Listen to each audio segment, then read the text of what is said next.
નમસ્કાર મિત્રો આપની સાથે હું છું પિનલગીરી ગોસ્વામી। ગુજરાત ઉપર મોટી આફત। જી હા દોસ્તો, ગુજરાતમાં ચોમાસાની શરૂઆત થતાં જ ચાંદીપુરા વાયરસનો ખતરો ફરીથી એકવાર ચિંતાજનક રીતે વધી રહ્યો છે। અહેવાલો મુજબ રાજ્યમાં આ વાયરસને કારણે અત્યાર સુધીમાં મિત્રો 3 બાળકોના મૃત્યુ થયા છે અને અન્ય કેટલાક શંકાસ્પદ કેસો પણ સામે આવી રહ્યા છે। મિત્રો, આરોગ્ય વિભાગ આ મામલે સંપૂર્ણ એલર્ટ મોડ ઉપર આવી ગયું છે। આ જીવલેણ વાયરસને લગતા અત્યાર સુધીના મુખ્ય સમાચાર અને વિગતોની વાત કરીશું। મુખ્ય અપડેટ અને વાયરસની શું છે પરિસ્થિતિ, મુખ્ય આંક અને અસરની ખાસ વાત કરીશું। હિંમતનગર એટલે કે સાબરકાંઠા સિવિલ હોસ્પિટલમાં સારવાર લઈ રહેલા રાજસ્થાનના એક 6 વર્ષના બાળકનો રિપોર્ટ પોઝિટિવ આવ્યા બાદ મૃત્યુ થયું છે। આ સિવાય પંચમહાલ જિલ્લાના ગોધરા તાલુકાના વિંજોલ અને સરદારપુરા ગામના 2 બાળકો જેમની ઉંમર 3 વર્ષ અને 4 વર્ષ હતી તેમાં પણ શંકાસ્પદ લક્ષણો જણાતા તેમના પણ મૃત્યુ થયા છે। મિત્રો, નવા શંકાસ્પદ કેસ પણ સામે આવી રહ્યા છે। ખેડાથી વધુ 2 બાળકોને શંકાસ્પદ લક્ષણો સાથે ગાંધીનગર સિવિલ હોસ્પિટલ ખસેડવામાં આવ્યા છે, જેમના લેબ રિપોર્ટની રાહ જોવાઈ રહી છે।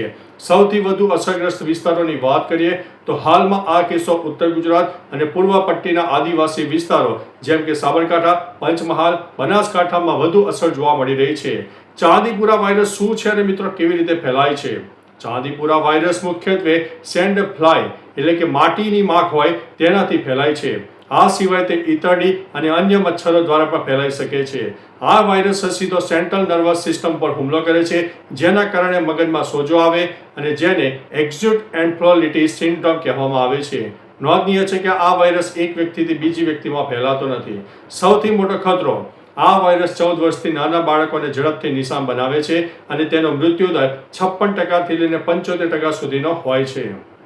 આ વાયરસ માટે કોઈ ચોક્કસ રસી કે એન્ટીવાયરલ દવા ઉપલબ્ધ નથી, માત્ર લક્ષણોના આધારે જ તેની સારવાર કરવામાં આવે છે। મિત્રો, મહત્વનું છે કે આ વાયરસના પણ મુખ્ય લક્ષણો છે તે તમારે જાણવા ખૂબ જ જરૂરી છે।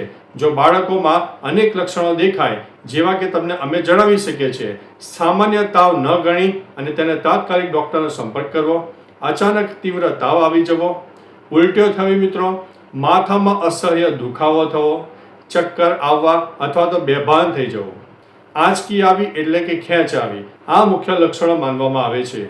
મિત્રો, આરોગ્ય વિભાગના પગલાં અને સાવચેતી સરકારના એડિશનલ ચીફ સેક્રેટરી એટલે કે રાજીવ ટોપનોનાએ જણાવ્યું છે કે રાજ્યના 21 જિલ્લાના 61 જેટલા ગામોમાં સઘન ચેકિંગ અને ડ્રાઈવ પણ શરૂ કરવામાં આવી છે। મેડિકલ ટીમો પણ મિત્રો તૈનાત કરવામાં આવી છે। 600થી વધુ આરોગ્ય ટીમો દ્વારા અસરગ્રસ્ત વિસ્તારોમાં ડોર ટુ ડોર સર્વે કરવામાં આવી રહ્યો છે। જંતુનાશક દવાઓનો છંટકાવ પણ કરવામાં આવી રહ્યો છે। સેન્ડ ફ્લાય એટલે કે માખીનો નાશ કરવા માટે કાચા મકાનોની દિવાલ પર માટી પૂરવી અને ઇન્ડોર જંતુનાશક પાવડર એટલે કે મેલાથિયોનનો છંટકાવ કરવાની કામગીરી યુદ્ધના ધોરણે ચાલુ કરી દેવામાં આવી છે।